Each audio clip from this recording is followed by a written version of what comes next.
This disabled elderly man was riding his bike without lights on at night in St. Augustine, Florida, which is a non-criminal infraction where the first offense doesn't even come with a fine, much less jail. But that didn't stop this sheriff's deputy from grabbing him and slamming him to the ground. Why are you pulling me over? For your lights. You don't have any lights on your bike. Put the bike down. Put your hands behind your back. Let me see your face. Danny Winklman, you want you slam you for no reason. Well, I warned you that was going to happen. You're not a young man. I didn't want to do that to you, but you really gave me no choice.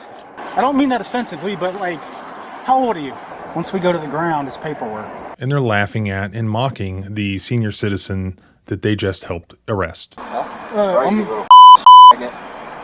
Literally. Just bicycle style. He said literally shit magnet. Conference.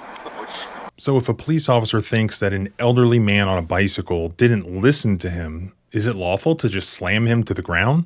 To analyze this, we look at the Graham factors, the first of which is the severity of the crime at issue.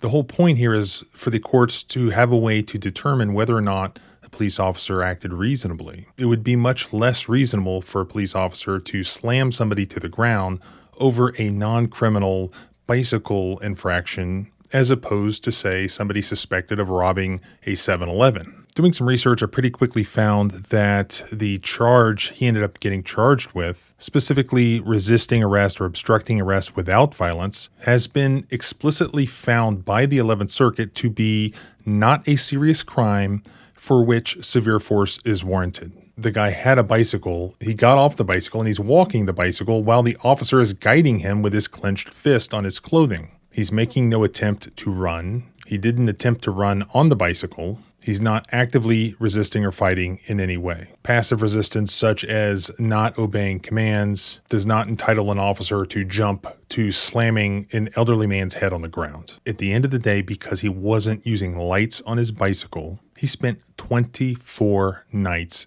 in jail. You can help by watching and sharing this footage, and I'll also attach this man's GoFundMe if you want to help financially.